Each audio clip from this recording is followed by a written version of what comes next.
Let me tell you something that changed my life. You don't become unstoppable by accident. You become unstoppable by design.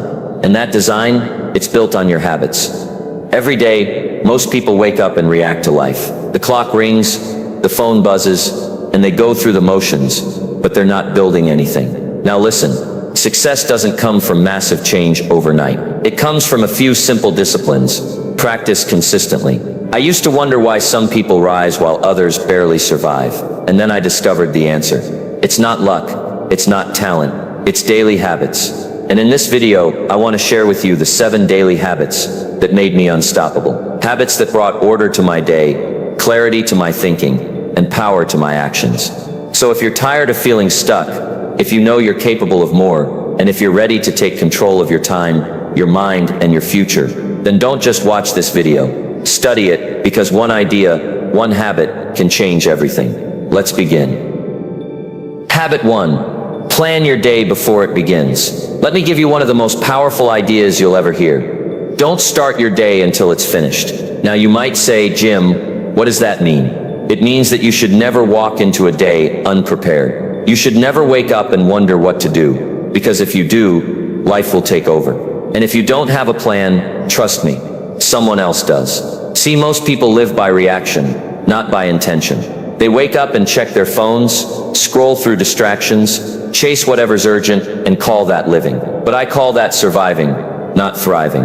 Now here's the truth. The difference between a busy person and a productive person is the plan. A plan gives your day structure, it gives your time purpose, and most importantly, it gives you control. You see, the act of planning doesn't take long, just 10 minutes. 10 quiet minutes in the morning, or better yet, the night before. And in that time you decide. You decide what matters. You decide what gets done. You decide who gets your attention and who doesn't. Now let me tell you what I do. Before I end the day, I ask myself, what are the 3 most important things I need to do tomorrow? Not 30, just 3. And I write them down, on paper, because when it's written down, it becomes real. And when it's real, it can be achieved. Writing it down forces clarity.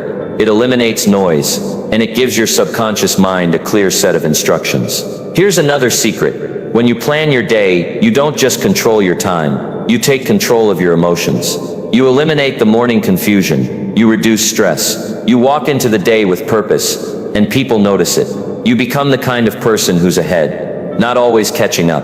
And let me tell you, there's magic in being ahead. Now here's the question I leave you with. When will you start finishing your day before it begins? Don't leave your life to chance. Don't leave your success to luck. Start each day with clarity, purpose, and discipline, because the person who plans the day wins the day. So tonight, before your head hits the pillow, take 10 minutes, write down your plan, and tomorrow, watch how different your day becomes.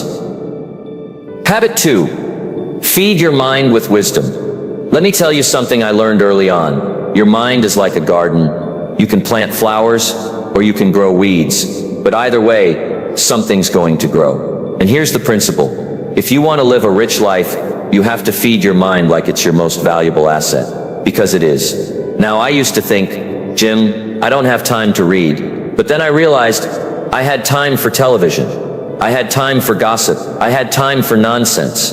What I didn't have was direction. So here's what changed everything for me. I made it a daily habit to feed my mind with something wise, something true, something that made me grow. Books, lectures, audio programs, mentors, podcasts, ideas that challenge me, stretch me, improve me. Miss a meal if you have to, but never miss your daily feeding of the mind. Now why is this so powerful? Because your mind is a filter. It decides how you interpret the world, what you believe about yourself, what you expect from others, what you think is possible. Feed your mind junk, and you'll live a junk life. Feed your mind wisdom, and you'll start making better choices, building better habits, living at a higher level. Here's what I recommend. Start with 10 pages a day. Not 100, not 50, just 10. 10 pages from a great book, a book on personal development, finance, health, relationships, philosophy, leadership, success. Whatever area of life you want to improve, feed it. 10 pages a day doesn't sound like much, but that's 3,650 pages a year. That's the wisdom of 10 or 15 books. And let me tell you, most people haven't read that many since high school. Now let me say this. If you want your life to get better, your thinking must get better. And if your thinking improves, your decisions improve. And if your decisions improve, so does your income, your relationships, your opportunities, and your joy. You want to be unstoppable. Feed your mind every day, without fail. Make it a habit that's as natural as brushing your teeth. Because wisdom will do what motivation alone can't. It will anchor you when life gets hard. It will guide you when the path gets unclear. And it will pull you forward when you're tempted to settle. So here's the challenge. Find your first book, open to page 1, and let that be the day your mind stopped shrinking and started growing. Let's build a brain that can build a life. That's the power of feeding your mind with wisdom. Habit 3. Move your body. Master your energy. Let me share a truth that changed everything for me. Take care of your body. It's the only place you have to live. Now it's easy to talk about dreams, goals, and visions, but if you don't have the energy to pursue them, if your body is tired, weak, or neglected, even the best ideas will sit on the shelf. See, I learned early in life, discipline with your health is discipline with your destiny. You can't separate the two. Your mind needs a strong body to carry it. Your spirit needs energy to move mountains. And your goals, they need fuel. Now let me ask you, when's the last time you moved your body on purpose? Not for the mirror. Not for anyone else. Just to honor the life you've been given. Let me be clear. You don't need to run marathons. You don't need a gym membership. You just need motion daily, deliberate, intentional motion.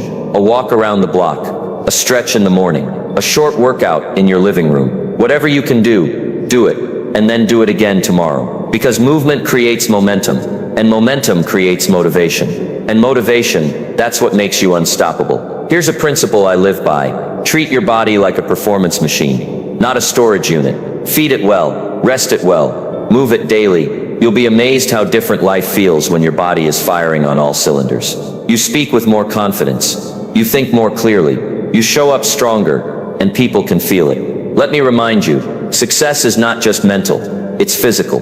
When your body is neglected, everything suffers. But when your body is strong, everything elevates. So here's your action step. Move for 20 minutes a day. Start small, but start now. Stretch, walk, run, dance, train, just move. Because motion breathes life into your purpose. And purpose without energy is just a wish. You want to lead, you want to build, you want to inspire, then master your energy. And it starts with moving your body. Habit 4, review your goals daily. Let me share something with you that separates the ordinary from the exceptional. Goals are like magnets. They pull you toward your future, but only if you keep them in front of you. Only if you remind yourself every single day what you're aiming for. Now let me ask, do you know where you're going? And better yet, have you looked at it today? Because here's what I've learned. Most people don't fail for lack of goals. They fail because they forget them. They write them down once, get excited, then bury them in a drawer and call it ambition. But I'll tell you this. A goal not reviewed is a goal soon replaced. Replaced by distraction. Replaced by doubt. Replaced by the noise of the world pulling you in every direction but your own. Here's what I did. Every morning, before the world had a chance to speak, I reviewed my goals. I read them. I visualized them. I felt them. Why? Because it reminded me who I was, where I was going, and why it mattered.